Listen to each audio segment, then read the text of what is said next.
आशा के मोती चैनल में कार्तिक महत्तम का तीसरा अध्याय। शंखासुर द्वारा वेदों का हरण।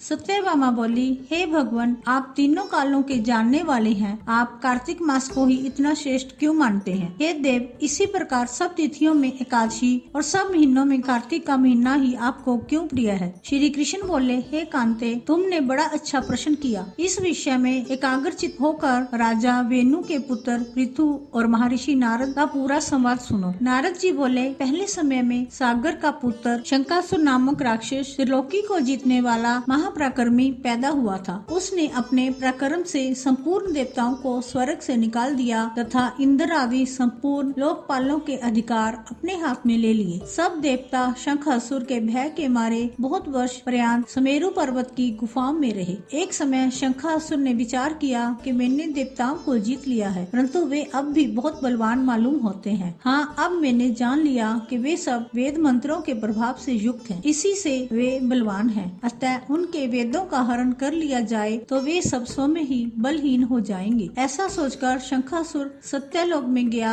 जहाँ भगवान उस समय सोए हुए थे। उसके मन में चोरी की इच्छा थी। इसी कारण जब वह वेदों को चुराने लगा, तब बीजों सहित वेद मंत्र भी उसके भय के कारण इधर उधर पानी में छिप गए। तब शंखासुर उन्हें खोजता हुआ समुद्र के अंदर विचरने लगा, परंतु उसे वेद मंत्र इकट्ठे नहीं मिले। उधर ब्रह्मा जी भी सब देवताओं के साथ वैकुंठ लोक में भगवान विष्णु की शरण में गए। वहाँ भगवान को जगाने के निमित्त ब्रह्मा जी मधुर वाणी में स्तुति करने लगे। उनकी स्तुति पूजा से संतुष्ट होकर भगवान ने नेत्र खोले। तब सब देवताओं ने सहस्त्र सूर्य के समान कांति वाले विष्णु भगवान के दर्शन किए। सब देवताओं ने षोडश उपचार से पूजा की, फिर साष्टांग दंडवत की। तब प्रसन्न होकर भगवान उनसे कहने लगे, हे देवगणों, मैं तुम्हारे पूजन स्तुति आदि कार्यों से बहुत प्रसन्न हुआ हूँ। आप लोगों की मनोकामना मैं पूर्ण करूंगा। अश्विन शुक्ल पक्ष की एकादशी से लेकर देव उठानी एकादशी तक आपके साथ जो भी मनुष्य ब्रह्म मुहूर्त में प्रातः काल तुम्हारी तरह मेरा भजन पूजन करेंगे, वे सब मुझे प्यारे होंगे और मुझे प्राप्त होंगे। तुम्हारे जहाँ आने की हमको सब बातें ज्ञात हो गई हैं। शंखासुर जिन वेदों को हर कर ले गया है, वे सब और शंखासुर अभी जल में ही स्थिर है। इसलिए मैं शंखासुर को मारकर वेदों को ले आऊंगा। अब से लेकर बीज मंत्र समेत सब वेद प्रति वर्ष कार्तिक के महीने में सदा जल में निवास करेंगे। मैं आज से